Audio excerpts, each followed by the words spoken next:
This is your last chance. After this... Or should we not follow the advice of the galactically stupid? That is a nice boulder. Loaded for speed! Go! Ladies and gentlemen, coming to you pre-recorded from two undersized apartments in New York City, it's Revenge of the Film Nerds. There, we're in a tight spot. I hate when people talk during the movie. With your hosts, Black Crystal. I'm not bad.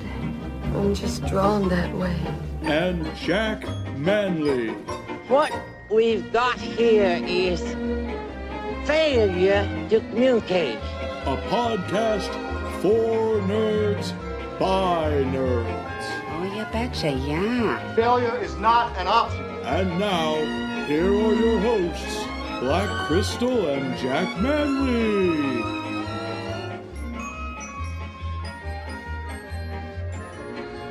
Hello, and welcome everyone to another amazing episode of Revenge of the Film Nerds. Yeah, this is your girl BK, and join with me today is my amazing co-host, Jack Manley. Hello there, everybody. I gotta say, BK, it is finally starting to feel like fall up here in New York. There's that crispness in the air. Well, I say crispness, I mean cold rain, but what can you do? It's still my favorite season, and this is quickly turning into one of my favorite parts of the year for the podcast, too, because these horror movies just keep coming, and this one, this week is no exception. This was a wild ride, BK. Wild ride, indeed. I cannot believe how many people hadn't seen the film that we're talking about today on this episode when we were in our watch party together with the community. So I'm really excited and a little jealous that you're getting the cold over there in New York. Okay, I would like my spoopy season to be comprehensive, and it can't really get comprehensive in Texas. The leaves haven't changed yet. That's when I'll truly know. But anyway, folks, this week we are getting into, and it was my first time as well, 1997's Perfect Blue, directed by Satoshi Kon, written by Sadayuki Mirai, based on the light novel Perfect Blue Kanzen Hentai by Yoshikazu Takeuchi. And BK, this is one that's been on my radar, but it was kind of one of those, like, I hadn't quite gotten to it on my list. So what was it about Perfect Blue that got you engaged in having this in our month of horror? Like, what put you onto this? Oh, God, such a hard question. What didn't? No. I am a big fan of Satoshi Kon. As an anime head, he has done one of my favorite animes, and we'll get into what he's worked on or been a part of or had his hand in later in the episode. But really, the reason why I picked this for spooky month, for the spoops and all the horror things, is I quite frankly think Perfect Blue is one of the most frightening animated films I've ever seen. And I can't wait to see if you, Jack, share the same opinion or any of our listeners. Honestly, BK, I was genuinely chilled by this. I think it was a surreal experience for me because I went into this expecting kind of your average, well, not, I say average, I mean your average tightly drawn thriller. What I wasn't expecting was the ways that it just messes with your perspective, the ways that it subverts expectations, and really in a very, very visceral way puts you in the point of perspective of having the horror inflicted upon you as you follow the protagonist. So yeah, like, this is horror. Like, this is out and out horror. Oh, I agree 110%. A lot of people say, oh, is it a thriller? Is it horror? Listen, sometimes those things are synonymous, but anything involving such a prominent theme that Perfect Blue does show, I kind of find it hard to not say it's quite literally horrifying for me. And this film does such a great job at bringing you into the story and painting the world of our amazing, lovely pop idols. Now, Jack, I have to ask you, did you have an idea of what Perfect Blue was going to be like when you watched it? Or, like, come on, I need to know. There are a lot of things here that have been interesting for me as a film historian. I mean, through, knowing a little bit about anime, I sort of have this, like, tertiary knowledge of what idol culture is. I sort of know, what the historical underpinnings of manga are, but I don't really, know them as strongly as I know, obviously, Western film culture, which is where my, sort of specification is.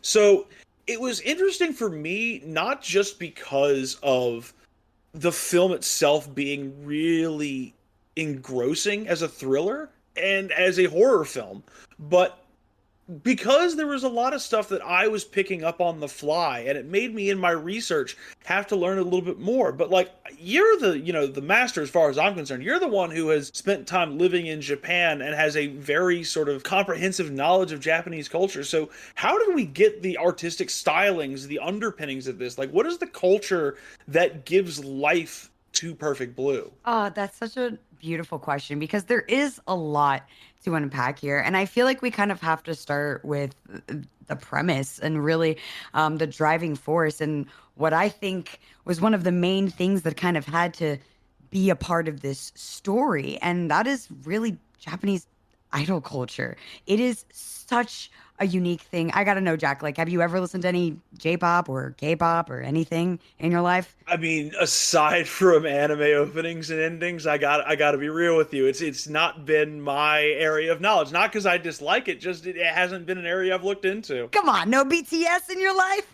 No.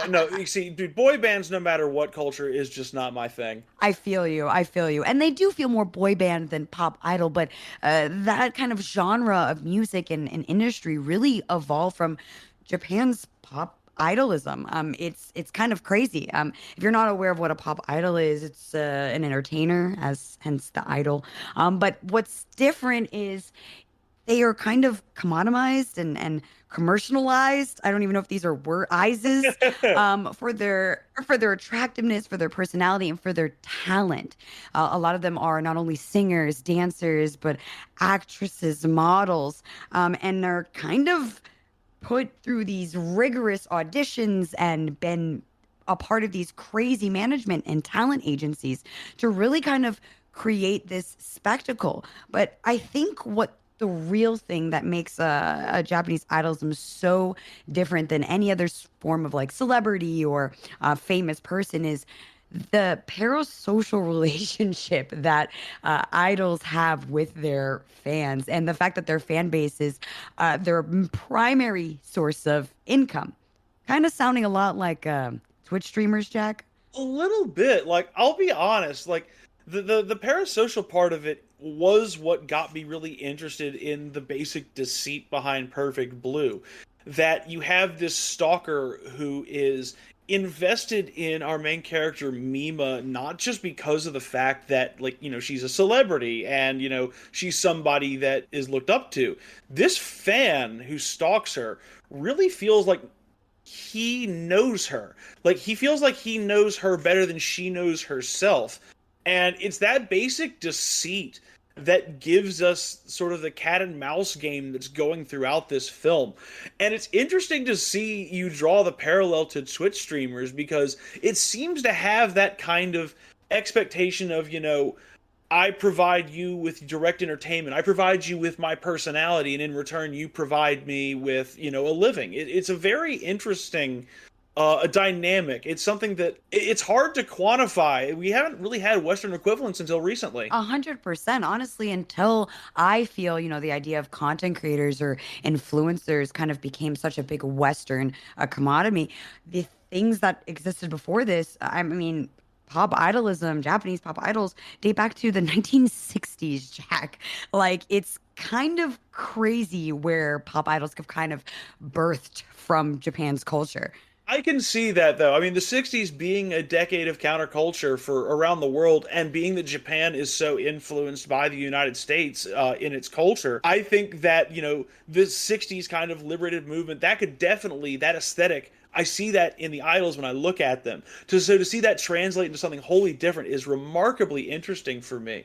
But it's so interesting to me that it's so ubiquitous in Japanese culture that it would become the focus of a light novel, which is another tradition that seems to be uniquely Japanese that I don't understand. So how does a story about an idol getting stalked by a rabid fan become a work of literary fiction that is just understood in terms of Japanese culture? Like, how does that happen? I feel like you've got to kind of start with how that subject happens in real life, Jack.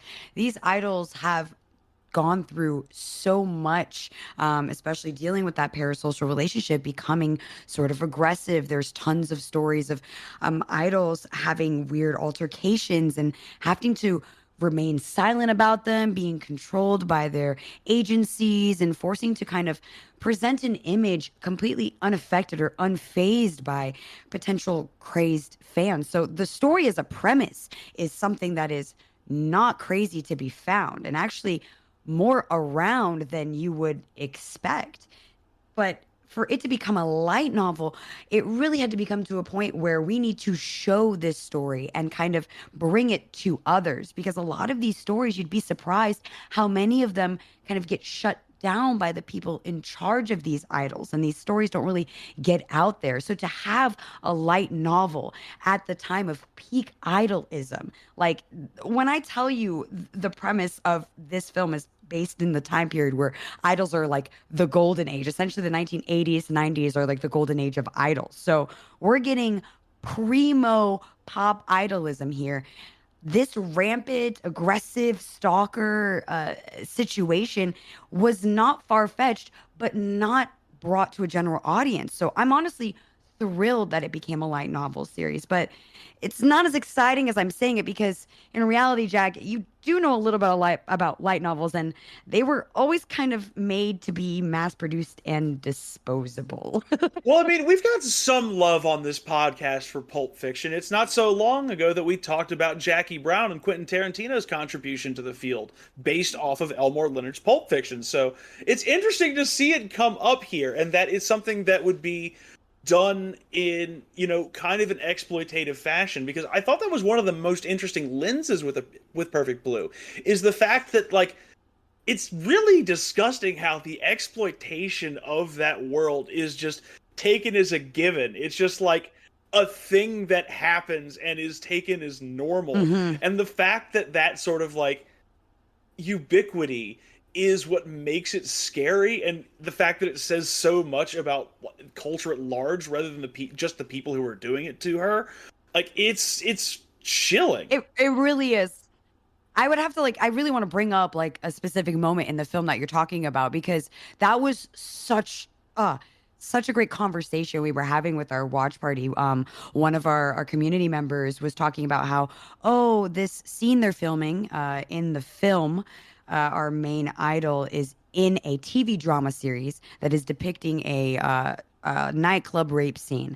And one of our community members that was with our viewing was like, oh, this is so nice. Like, they're very matter of fact, and it's got to be awkward for her. So I appreciate people being very clinical or being very like, this is a job. Hello, are you good? My bad. And I think me and Jack like had the same exact moment of just like light bulbism. And to what you said, the exploitation of the scene is everything was work. Yes, walking into set was, I'm going to get sexually assaulted today, and that's it. That alone adds another level of just, I don't know, horror, eerie, unsettlingness. Like, you said it so well, Jack. And that moment is honestly, I think, where the film really starts to kick it up into gear. We get to see a lot more that this Perfect Blue world has to offer.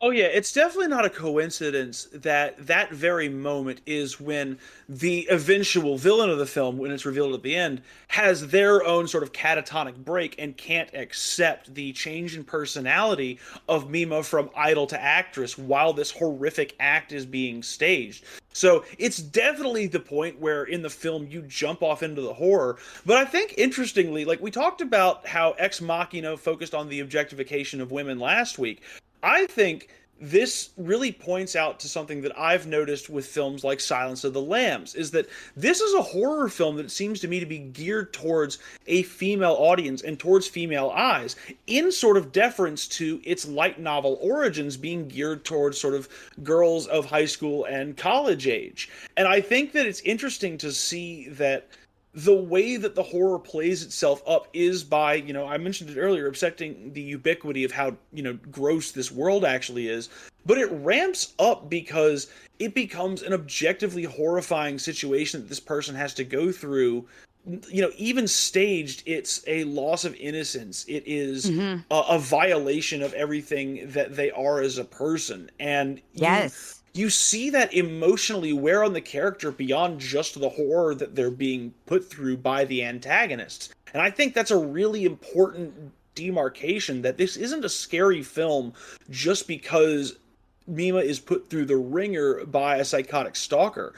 This film has a depth to where this person is questioning their identity because things are being asked of them that are inhumane, and they're going along with that inhumanity. That is, yeah.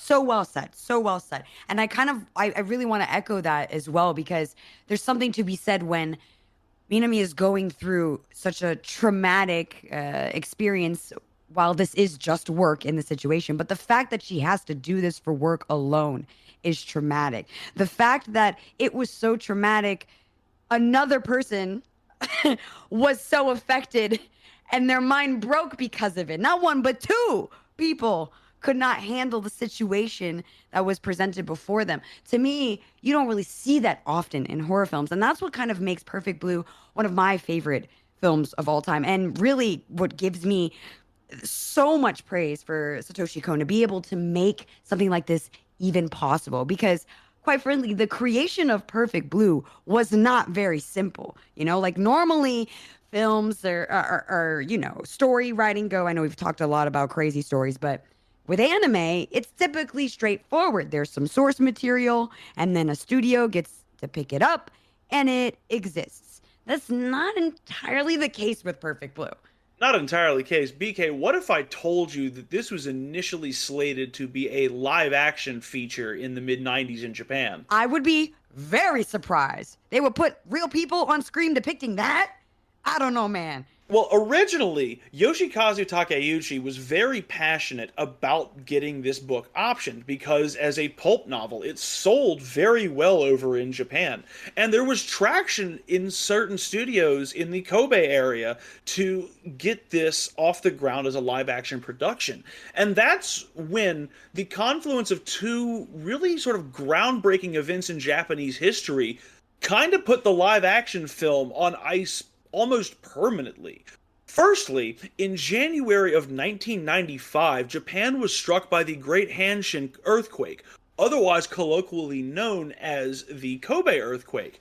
And when this happened, it completely destroyed the infrastructure of the studio that was slated to do Perfect Blue, BK. Really? It wasn't as though they had set struck and that the thing was already under production or anything, but like that studio was crippled by the earthquake to the point where between that and the post-war boom dying off in Japan in the 90s and the Great Recession that was going on there, the studio was out of money to do any live-action productions whatsoever. And in fact, it's one of the biggest reasons why a lot of the prime Japanese content in the mid and late 90s was animation, was because the country did not have the money to do live-action spectacles the way that they're done in the West or the way that they're done in Bollywood.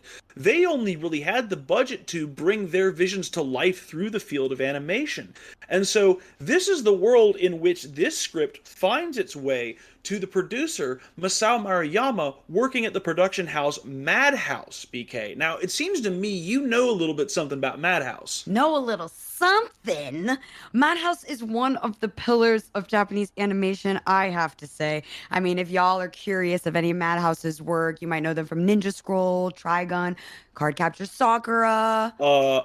Excuse me? Yes, to even, wait, there's more. Death Note, Parasite, What? Paranoid Agent, Monster, and even the 2011 anime adaptation of Hunter x Hunter. Madhouse has done some of literally your favorites. That's a baffling list. Like, that goes back to, like, my childhood. I remember, I didn't watch it, but I remember Cardcaptor Sakura being on Toonami. I remember Trigun from Adult Swim. Yes. And of course I know Death Note and Paris. Like, that's insanity. It's honestly quite crazy, and their list is not small, but it also makes sense when you kind of start to look at the works that they've been on. Sure, they've been around here and there, but they have the range and they have the vibe down to a T, and you can tell that with how this film is animated. I mean, no doubt. I mean, it just seems very interesting that something that would be essentially goes from a live action film to being essentially just a scaled down OVA, which, by the way, is another sort of Japanese cultural affectation. I'm not too familiar with the difference between just sort of an anime and an OVA, but essentially you don't know what an OVA is? We can't just go over that. I'm sorry. Okay. Well, actually, no. It is the format that this was set to be made in. So let's go over, because this was originally, before this ever was a theatrical release, this was an OVA. So take us through that, because I'm a little confused on the difference. OVAs are pretty much abridged versions of animes. A lot of some of your favorite animes that are really, really, really long, or maybe did really well but didn't want to be just serialized or episodic, you would kind of do like a mini movie, and that's kind of what an OVA is. So I've watched a couple of them, and like Dot Hack, a lot of light novels get OVAs, so it makes sense here. Well, not only that, but it makes sense from the perspective of how Satoshi Kon got asked to do this film. Like, that fills in a big blank for me, honestly, because Kon's history to this point was he was definitely in the world of animation and manga, but, you know, he had primarily been working as a background animator for Katsushiro Otomo, the director of Akira. He had also done some background work for Mamoru Oshii on Patlabor 2, shortly before Oshii would go off to do Ghost in the Shell. So he had that grounding, but he had really only gotten his break into directing by doing an episode of the original JoJo's Bizarre Adventure OVA. And the strength of the episode he directed, BK, is what got him on Maruyama's radar. Wow. JoJo? Oh, that's so cool. Yeah, if you would have told me before watching this film and studying it that JoJo's Bizarre Adventure is why we have Perfect Blue, I would have been stunned. But so we get there, BK, to this point, and this is where we get the divergence from just the pulp novel to what Kon wanted to do with the script. One of the reasons that he was willing to take this as a first-time director was not just the allure of that, but the fact that he had a edict from Takeuchi that he only needed to keep three things: the idol, the stalker, and the horror genre. Kon, before he got this, was not a fan of the horror genre, and in fact, he was concerned in doing this that the subject matter would come across so trashy that he would get destroyed for trying to directly adapt the novel. He basically threw out the original script. That's wild to me. One that makes me want to read the light novel, which, sidebar, the full title is Perfect Blue Kanzen Hentai, which can either mean complete metamorphosis or total pervert. Think about that while you hear this. See, these are the little double entendres that make me glad that, like, you have lived in Japan and can fill in the blanks on that before me, because I just see the words perfect metamorphosis over in the West, and I'm like, oh, okay, yeah, perfect metamorphosis, thumbs up. But no, to know that that's a double meaning in Japanese is very, very interesting. It's crazy. But to have those titles, so to see that, and then for it to kind of come to this, I'm curious, like, what was the original light novel story, and in the adaptation, like, is it worse? I don't know. I need to know now, Jack. Well, the one thing that has stayed the same between the light novel and the final film is that there are a lot of very pertinent points being made throughout both about the commodification of female purity. Both the idea that women need to be pure, but also the idea that women need to be highly sexualized. In the light novel, Mima, who is seen as the innocent pure idol in the story, is presented as a direct file to Eerie, who you see in the film as the actress in the film within a film, who is a much more highly sexualized character, highly central to the plot. And it's more about the way that they go back and forth with each other while this stalker is trying to preserve the image of Mima based on the way he sees it. So there are similarities there, but it is far more focused on the sexualization aspects of it. It's a pulp novel at the end of the day. No, you're 100% correct. And it's kind of also like reassuring to hear that like such of those main pillars are kind of like pillars and themes are kind of held true from the adaptation, because sometimes those can get lost or drastically changed. But it sounds like Cohn was really like in touch with those elements, or at least was able to kind of work with them. Not only that, but he kind of had 3 breakthroughs on this script that really gave him what became the final underpinnings of this film. Probably chief among those was the way that he decided to blend dreams and reality. Now, he had, prior to this, worked with Otomo on the film Magnetic Rose, Memories, which was a short film that was a series that Katsushiro worked on. And while he was doing that, he sort of got the idea of blending together dreams and reality and going into this idea of mirroring. Can you trust your own image of yourself? Can you trust, the public image of yourself? Do you know what you're being twisted into? And he found that that dynamic was really where he could first sort of assert ownership over the project as his own as a director, is he felt adding that piece was crucial to adding context to the breakdown and personalizing it to the Mima character. Wow. Wow. I can't believe you're teaching me so much. I thought I knew a lot about this, and now I'm like, wow. So, okay. Thank you, Google Translate. That's awesome. But yeah, that was the first real breakthrough that he had on that script.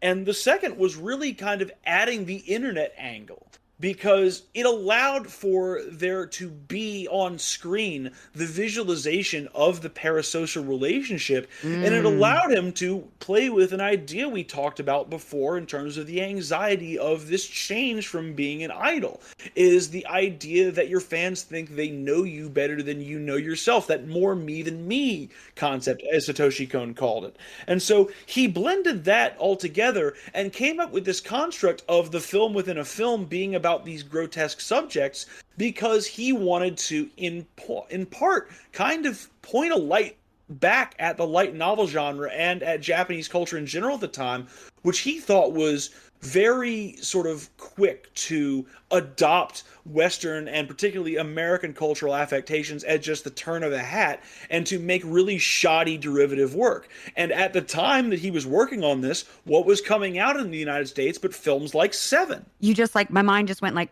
everywhere. So like you said a lot, so I might be all over the place here, but like you brought up such great points about the change in our main character's career, and honestly, in the change in idols' careers when they are set to graduate. And that's really the main premise, and what kind of starts the film is Mima is ending, quote unquote, graduating and moving on from her pop idol group to pursue a career that will be better, question mark. And if I give like a modern day, or what, not modern day, a Western equivalent, it's like, to me, I'm going to throw my life away of being in a girl group, so long Destiny's Child, and hopefully I'll gain stardom in CSI Miami.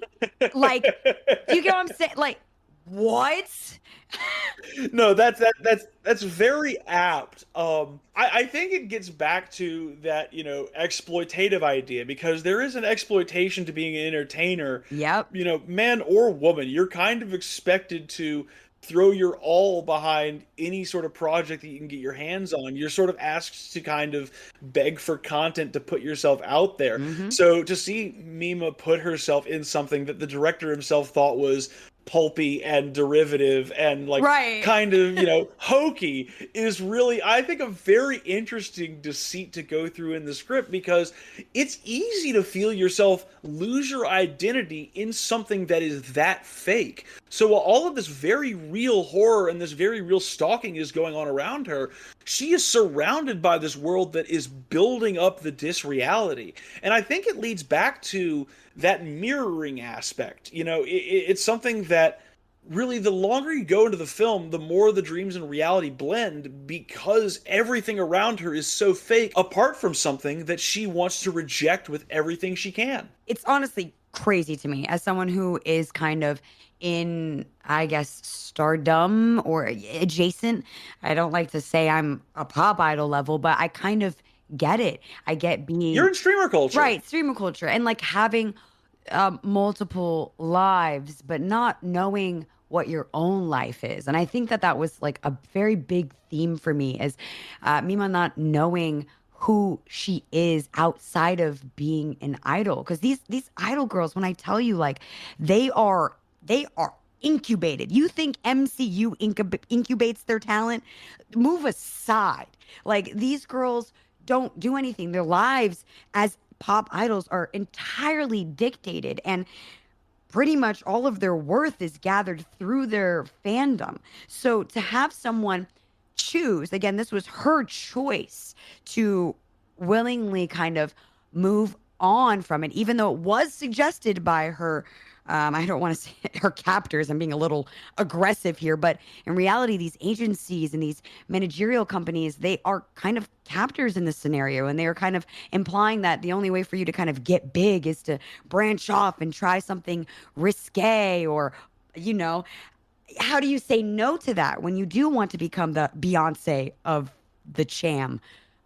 The moment you said captors, I wanted to holler into my microphone, because yes, that is exactly what I felt the entire time watching this film, about her agent, about the former idol that is advising her, Rumi, about everyone around her, and about seeing the other idols continue to be successful at idoldom without her. You just see, forgive me for going all faux cult for a second, but you just see everything around these idols as a prison. And the great irony of why Mima is being stalked, or rather why the stalker can be manipulated by Rumi so easily, is because of the fact that she tries to escape one prison, but her captors feel like she should still be contained in that box and kept in that prison. And a lot of her insanity is her going on to something new and realizing, no, I don't have to be in that box, no matter how much the world wants to put me there. It's just, captors just, that's exactly right. Well, and it's even further pushed to as we get later into the story, where Mima has to do the photo shoot with the famous, well-known photographer who is very well known for making quote unquote idols get undressed. Like, was there ever an escape? Did she ever even want to do this? And it's so painful to see her constantly accept these fates around her and commit, because she's good at what she does. She is talented. She is fantastic. And she is quick on her feet. She is learning how to navigate these spaces and doing them well. But even herself doesn't want to be it in these scenarios, even more so than her doubting stalker fan, who would cry at the sight of these things, of seeing her perfect princess, perfect idol no longer be perfect. Honestly, you mentioned the scene with the photographer, like, that's where my skin really started to crawl personally, because it's something, as somebody who, went to film school with aspirations of, getting into that world, and knowing different artists, you hear about what photographers will do to people. You hear about, not every photographer, obviously, but you hear about the problem cases. You hear about the grotesque things that have been done to people in photo shoots and the ways that consent is violated. And so it's something where, like, you see Mima acquiescing to something that she doesn't want to do because she thinks it's the right career move, and it allows her to be abused and violated. It just like the nightclub rape scene, is her lying back and taking an abuse because she thinks it's going to further her career. And it's staggering how something that is supposedly so intimate, artistic nudes or, intimate photography like that, is taken to a very dark place very quickly by the nature of the way that it's created. And it's something that people have to keep in mind with that kind of content when they think about their favorite celebrity or personality, is they need, that consent issue is something that, every industry has reckoned with for the better, hopefully, but it's something that makes you, crawl when you see it because you recognize how insidious it is. Recognize that direct experience. I tell you from personal experience how insidious it is. You cannot in those moments. Specifically, the photographer scene is one that definitely resonates hard, as well as other scenes throughout the film. But that one hurts because it is something where you kind of can't say no, and in the moment you know it needs to be done, but as it's being done, you know that your grave has already been dug for you. Like there's no going back now. Once they ask to show a shoulder, it's something more and something more. When you again are as good as these pop idols are in this industry, like I can't stress that enough, they are great at their jobs. Like even showing a hint of discomfort of doing what needs to be done is a negative, and that is seen a lot of times with Mima only breaking in the car when she is alone, only waiting till she finally gets home to really show how she really feels. And that's where I think the themes of mental health just shine so brightly throughout this film. As much as we're dealing with such dark and very negative themes, the way they depict mental health issues and the dissociative identity disorder and how that builds, and anxiety and depression, and seeing that cognitive split throughout the film is done so well visually, but also through dialogue, and the things that are said via word choice are just phenomenal, Jack. Like I am moved by them. Perfect Blue does something that I think puts it up in sort of the category of Hitchcockian for me, at very least, because it definitely understands that its suspense is derived upon, how trustworthy the world is around Mima, and how trustworthy, the film itself is to you as a narrator. And it goes through that by exploiting a very simple little tick for Mima, that anxiety of moving on to something new, and that imposter syndrome of trying to be something bigger than you are. The fact that Kon blows that up into a full dissociative disorder, and the fact that he blends that with dreams of reality, I think has a lot to say about the fact that a lot of the most, tangible horror for people happens in the mind. It doesn't typically happen on screen. And a key to that is understanding the way that people feel about a situation. So it's effective, in my opinion, because we all understand at a base level the anxiety of trying to do something new, of trying to branch out and be something more than what we are. And to turn that on its head while also doing this commentary on the entertainment industry at large is where I think this film derives its horror and its suspense from. It's so beautiful the way you said that, because it is true. Like all the commentary on the entertainment industry is so strong, and quite frankly, mental health is something that needs to be talked more about within the entertainment industry. I mean, I don't know about you, Jack, but I think it's kind of really hard to take yourself out of a story when you walk into work every day and you're becoming someone that you aren't, right? Let alone having a persona that when you walk out into the world, you have to become someone that may or may not be you. Our poor main character, Mima, is going through, I think, 3 layers of disassociativeness. Like she can't even grab onto bare straws of who she is. And that part gets me every time. It's a very different level because it does show you that overt level of understanding of the fact that a celebrity just doesn't have any time to be themselves when they're out in public. Right. But it also, I think, plays with the idea of self really well because of the fact that there is this presence in the world that is confident and assertive of the fact that they know Mima better than Mima knows herself. The fact that she has this access to the internet in kind of a very prescient sort of forward-thinking thought by Kon to have this in the film. The existence of the internet and the existence of this confident, essentially early-day blogger who is LARPing as Mima and being like, oh no, I would never do such a thing, I'd rather be an idol instead. That confidence is part of what shakes Mima more than just the stalking, more than just people being killed that are vaguely associated with her and her new direction as an actor. I think that there's something to be said about the fact that she is one of the first people on screen, animated or otherwise, to never really have a break from celebrity. She's plugged in at all times, and it impacts her neuroses in a way that feels very modern, I think. I think you hone in on a really good moment, though, there, Jack, about the internet and about an integral part to me, because a lot of people in their first viewing of this film kind of don't believe or even notice the twist. And by twist, I'm referring to Rumi being the actual killer and not our super fan. In those moments where the super fan is using the internet and the personality kind of changes from talking to third person into first person, is supposed to be the moment where the viewer can latch onto maybe there is someone out there that is posing as our pop idol. And then on, you start to see a lot of seeding of this theory that there is someone else. Is there someone else? Who is our super fan talking to if he's not talking to our girl?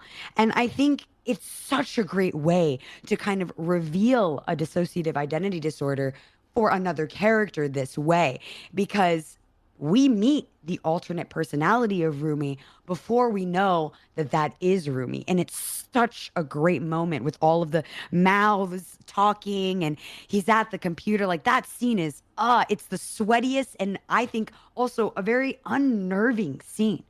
It's very chilling because it gets back to that idea of somebody who is vital to this person's, continued existence. Like, Mima has to rely on the network around her to some extent because she's trapped within that idol actor culture that exists that, keeps her as insulated as it does. So it's somebody who has knowledge of the neuroses and the struggles that she's going through, directly manipulating those neuroses. It's not that she's evil simply because she is just an imposter who thinks she knows Mima better than herself. It's that she has that access, and she decides to use that access and that personal relationship to manipulate our protagonist. It's why it's such a layered film. You kind of understand how it was able to go from being a direct-to-video release to a straight-up theatrical release. But in going to that theatrical release, BK, this film went through its fair share of turmoil. I'm genuinely surprised because this film is excellent, but now I'm starting to realize after all the episodes on our podcast, I feel like the more excellent it is, the more random hurdles it faces. So tell me what happened here with Perfect Blue. What went on here in the production? Well, it's almost like it started off being too much of a good thing, nearly sinking this film. And what I mean by that is, at this point in time, it's going to be shopped as a direct-to-video release, so, distribution houses in Japan are interested in seeing rushes, the, initial animations, the initial sort of drawn outlines of scenes and that sort of stuff, and they want to see that product while it's being created so they know that it's going to be something that they want to distribute and that it's going to be worth their while. It's at this point that Perfect Blue and its rushes find itself on the desk of the boss at Rex Entertainment and of its sales agent, Hitomi Nakagaki, who actually plays a fairly significant role in the distribution of this film. And so she gives this to her boss, and roughly 10 minutes later, after seeing the rushes, Rex Entertainment decides to buy Perfect Blue, and they start making plans while the film is still being produced on an OVA timeline, a theatrical release. Now, this would be for an animation of this caliber, it would normally be like a 5-year production process. They've got to make a feature film in 3. What? And it led to a gigantic problem when it came to the voice acting on this. Now, Satoshi Kon knew the actors that he wanted involved in the film, but because the timeline got shifted so drastically, Perfect Blue actually had to do a fair amount of its dubbing while the film was still being animated. And in fact, before certain sequences were animated, roughly 20 to 30% of the film was done with, animation that the actors could look at. The remainder of the film had to basically be done by actors with no frame of reference. That's insane. As someone who's dabbled in voice acting, that is so difficult. Like, that is a feat in itself. Holy cow. To give you guys a little bit of inside baseball on the sound editing process, what this would be an equivalent to in, live action film is ADR. You go into a booth when, you don't have great sound on your recording for whatever reason, and you have your actors watch the film back and you have them perform to the movements on the film. With animation, that's kind of a crucial step because there's no way really to match lines to animation unless you have that reference. Otherwise, you get, Speed Racer or you get Astro Boy. So the fact that Perfect Blue comes off as concise and well constructed as it does from a voice acting perspective is kind of a monumental success. I'm shocked right now. Like, I'm still processing this. Like, I had no idea, Jack. And I mean, to give you an idea of how much of a rush they were in, Rex Entertainment decides that they're going to put this in the Fantasia Film Festival in Montreal, Canada, and that's going to be where the premiere is. But the week before, they're having the in-house premiere. Now, according to Miss Nakagaki, who is a very good source on the history of this film as it was getting to distribution, basically, they get to, 1900 when the film is supposed to debut, and there's no film, and there's no Satoshi Kon. And then it gets passed down word that he's still trying to get the final edit in place. And Kon makes them wait 6 hours at the in-house screening for the final cut. Honestly, it's Satoshi Kon. Like, I know he's up and coming at this time, so like that's still kind of crazy to ask, but like to have that, just put it all on the table, Jack. You just whip it out. Like, let me have you wait 6 hours. Hold on. The guts that takes, like the sort of, right? Like the just whip it out. Like, oh my god. The fact that you just know you've got something special, and you're like, no, it's ready when it's ready, and you've got people that you worked on the film with waiting on tenterhooks for this to come out. And you're like, give me 6 more hours. I promise I'll have a film then. What a man. What a guy. So I can assume the reception was good, overwhelming success. Well, it was, but there was a real concern whether anybody would notice the film at all. Really? Because Satoshi Kon was a first-time director. Nobody knew who he was. By this time, especially in the West, people knew who Katsushiro Otomo was because they knew Akira, and people were starting to learn who Mamoru Oshii was because Ghost in the Shell had shocked Western audiences the same way it shocked audiences in Japan. But in order to sell this film as a sticking point, Katsushiro Otomo's name was put on the project despite the fact that, according to everyone who worked on this film, he had precisely no involvement in it whatsoever. They just needed the name power of the man who did Akira because they thought that was going to be what sold it. And yet, when it got to the Fantasia Film Festival, the line was 3 blocks long to see this film, BK. My man! Like, I can't stress this enough. Like, I love him. I love him more now. Like, yes. It was such a success at Montreal that year that because of the demand of that initial screening, they immediately right after had to do a second screening, which was not something they were prepped to do. I mean, keep in mind, this is the mid-90s film festival scene.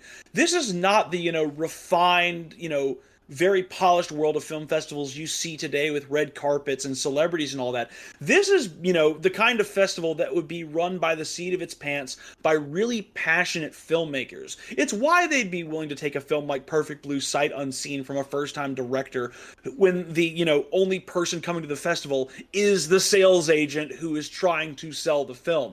The type of chance that you have to take for Perfect Blue to be successful is entirely dependent upon loving the animation and there being a resonance for that style and for this kind of content in terms of the thrills that it delivers. And Perfect Blue, when it got over to the West, it absolutely brought out the audiences. I'm shocked. Like I couldn't have guessed that's what happened. That's like it got to the BK, let me just say, it got to the point where Miss Nakagaki became a minor celebrity at the Fantasia Film Festival because she was the only person there with the film. Oh my god. Like, she didn't do anything to make it, but people are asking this poor woman for photographs, for autographs. Like, she is, the representation for Perfect Blue. And when it won Best Foreign Film at the festival that year, it ended up being her who had to go and receive the award. I'm just imagining just like, so, like a pencil pusher, someone who's at their desk is just like, yes, I'd like to thank our team and everyone here. No autographs, please.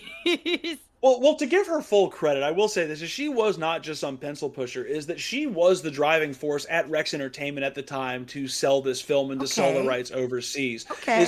The reason she ended up there is because she said to her boss that it's best to have somebody who loves this film go over there to sell it. And I think that there is a true credit to her that as somebody who, you're working in film distribution, it's not often you get attached to what you're putting out. Right. But for this, small studio to find this film and for her to, respond to her boss's love for the rushes with a real resonance for the final product and for getting it across the finish line. Like, I think that is something that is worth lauding. And I think it speaks to a side of film that you don't, we talk about it a little bit on the podcast, but you don't hear enough about these stories from people who are in the distribution industry who just really have faith in a film and, get it out there through whatever means necessary. So I love the fact, shout out to Miss Hitomi Nakagaki for being a big part of Perfect Blue's success. I love that. Miss Nakagaki, and the fact that it's a woman, right? For me is like awesome. Like, God, I wish I could have been there. Like, to see that presented, be there, and she's the one championing it. Like, it just, I don't know. And the fact, and hearing that she loved it and like went to bat for it, it just hits harder for me. I mean, it's the type of film that you, I think, want to go to bat for in general. Like, I was, upon first viewing, I was, I mentioned that I was sort of shocked that I did not expect what I was going to get. It was, it reminded me of a lot of horror films that I have a lot of resonance with. It reminded me of Ken Russell's Altered States. It reminded me of Silence of the Lambs. It reminded me of Requiem for a Dream, which incidentally Aronofsky says has a lot of shot-for-shot tributes to Perfect Blue in its creation, particularly with Jennifer Connelly's storyline in the film. And I see these things that I have resonated with, and I see these ways to affect depicting psychology and depicting mental illness on film and depicting horror in a lens that is more inclusive, is more, aware of the way that the world works and the way that women are commoditized. I think that these things pull together to me in a portrait that is very unflinching and very honest to the world it sees. I think, in general, the best horror doesn't shy away from the world that it is composed in. It gets to something that Kon even said on the film about violence, is that he doesn't mean to be modest with it. He wants to create that suspense, but he feels that the emotions of a scene are weakened if you don't see the horror that people go through, if you don't experience the brutality of those emotions alongside those characters. And so I think that's where this film really soars for me, is that it is just this, it's just so honest to me. It has this ability to cut through the noise around its protagonist and this very kind of sleazy world and sleazy people that she is trapped with. And it speaks to the audience about the way that you view celebrity, the way that you view, commoditization as a cultural affectation. And it's a film that makes me think a lot. And I like it when I go away from films like that. I like it when I get, 48, 72 hours away from a film, and I still have puzzle pieces falling into place. And that's what Perfect Blue did for me. Is it's a film that makes me just really think and really ponder, and it's a horror film that stirs something within you. I love that. And you're right. It does rile you up, is what I like to say. But stir makes sense. It's probably more accurate.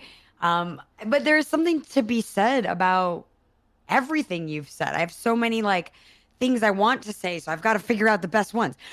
So I think you brought really good attention to some of like the major motifs that are in this film. I mean, we've talked about a little bit with the use of dreams, illusions, and versus reality, and I think that right there is one of the bigger motifs that makes Perfect Blue so true to itself in a sense, because it not only bridges that through dialogue, but by actual editing, processing, and literally through the parts of the film where there are scenes that are called back to that like skew your perception, or moments where you're not sure whether this is really happening, if this is Mima's real life, is she channeling some sort of thing, did it happen, did it already happen, are these illusions real, are they not, all encompassed in a story that is grounded in, I think, something very realistic.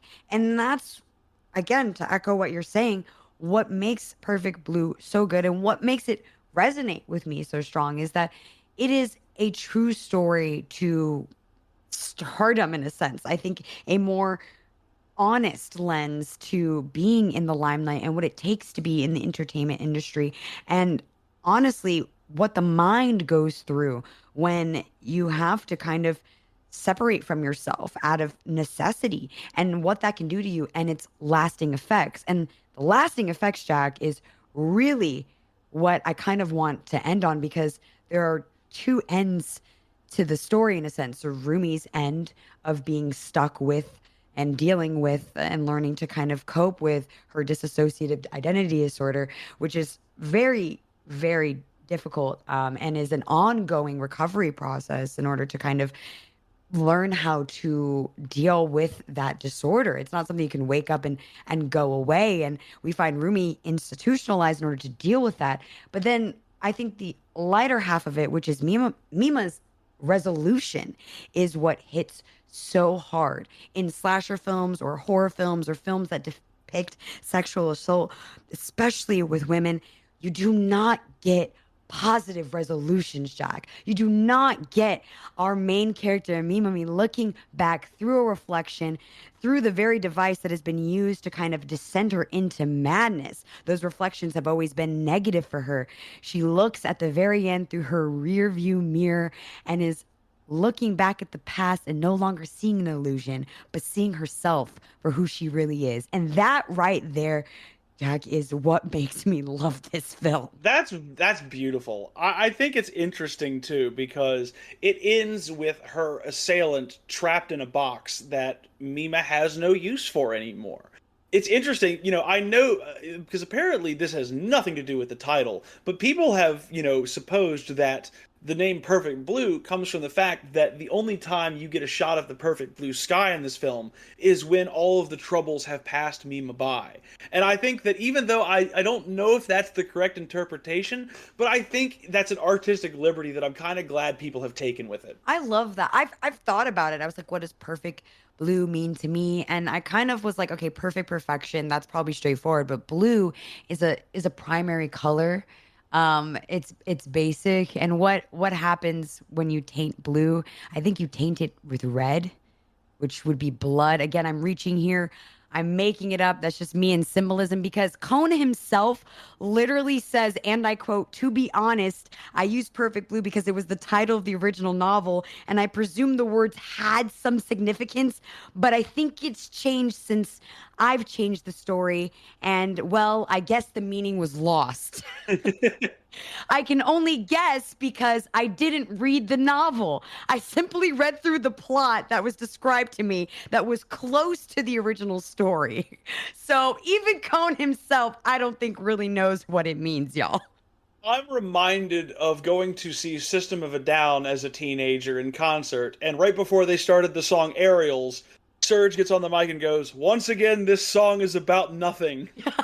But seriously, and I feel like Cohn's kind of like that with a lot of like his motifs or reasons. He talks about how and why he cuts the way he does and the order of sequences, you know, his explanation for things. He's like, I know what things are subjective or objectively happening on the storyboards, but like, you know, I guess from the audience, it's hard to tell. Like, and I quote, he says, you know, I guess it's hard for the audience to tell which is which, the illusions and the reality. However, as I said, it's not the object of the film to distinguish them. Cohen really doesn't care whether you come to a conclusion, whether you figured out what the truth is, what was real, what wasn't. He just cares that you were along for the ride and for the experience, and that you're drawing your own conclusions and own references from it. And I think it is so easy to do that. And if you watch this film, you're going to walk away with so much to talk about, so much to think about. To draw one last film reference today, it's something that reminded me of my absolute favorite Alfred Hitchcock film, Vertigo, is that Hitchcock and Cohn have a lot of similarities, I think, in the way that they understand suspense, because it's not about letting the audience off the hook. They trust their audience to have the exhale after the end credits and after they have had an opportunity to digest the film. They don't want to let you off the hook easily before the end credits roll, before you understand where those dream and reality blends happen in Cohn's case. And I think that for that reason, in my mind, Perfect Blue stands as an equal to some of the greatest horror and suspense films that have ever been made. It is so good, and it is, for me, one of my favorite horror films. I mean, anything with cinematography by Hisao Shirai is phenomenal. I mean, he's someone who has done the work for Neon Genesis. He's done Ghost in the Shell. Like, he knows how to show that, I don't know, dystopian kind of look at reality and paint that imagery so well in conjunction with Satoshi Kon. Like, Perfect Blue was set up for success in my book, and for it to have such amazing themes was just the icing on the cake for me. So between the suspense, the thrills, the themes, I mean, this is one of my top horror films of all time, Jack. I don't know about you. I mean, all I'm going to say is we have got to stop referencing these absolute powerhouses of early Japanese animation, or we are going to be here for 4 hours. You're right. I'm sorry. I get so excited because I'm like, oh my God, you don't know this person or this person where they've done this, that, and that. And I know you know that. But you're right, though. I could go on, and we will go on and on because we have so much more coming through for this season, especially for our spooky month of horror films. The podcast is taking us through a lot of films. Jack, what do we have coming up next? Because I want you to bring this one in because I know you ain't happy. Well, no. I'm actually fairly fine with this one, to be honest, because, like, listen, when it comes to zombie horror, I am absolutely fine with it. I have my love for it. I have my respect for it. I am a big stan of George A. Romero's work. That being said, I have yet to do what we're going to do next week, which is take a quick little jump from Japan over to Korea and watch a little film from 2016 called Train to Busan. Yes! Train to Busan! Literally, I think one of the best zombie films of all time. Again, I hold it up to 28 Days Later. It is phenomenal. It does such a great job. Like, honestly, World War Z, move aside, baby. Train to Busan all the way. And y'all can watch it with us as well. We've been having tons of watch parties in the Discord. So if you want to get in on some of these watch parties, especially for our spooky season, that's why we're doing them right now. Follow us on Twitter there at RFN_podcast or on Instagram at Revenge of the Film Nerds, where you can get all the details of what we've got cooking up for the community and what's next in the pipeline. Because the spooky stuff doesn't stop just here with Train to Busan. I mean, not only do we have Train to Busan coming, but, we've been teasing on the podcast for weeks, but it is a fortnight away. I am going to have to watch Texas Chainsaw Massacre, and you're going to have to hear me react to it. No, I can't. Oh, I don't like slashers unless they're Scream or Halloween. Understood, but I'd be remiss if I didn't bring the original final girl to the podcast. So that's why we're going to get there. No, but I'm excited for that one too. And like the season doesn't stop there. Like November and December and on into our season 2 sort of cap in January, we have just some great, interesting, challenging kind of fare. Like it's stuff that I'm really excited to go for. We've got some Hollywood standards, we've got some foreign stuff, we've got some little known films, we've got our first ever documentary coming. Like, oh, BK, we have set the table for ourselves in a brilliant fashion. Oh, 110%. When I say our taste is impeccable, it is. And y'all can join us on the ride throughout all of our episodes. So thank you for hanging out with us this long and listening to Revenge of the Film Nerds. I think that's it for us, Jack. I don't know about you, but I had a lot of fun. Oh, I had a great time watching this one. Consider me a Satoshi Kon convert. Yes! One of us, one of us, one of us. All right, y'all. With that, we're going to have to leave you for this week. Take care, everybody. See ya.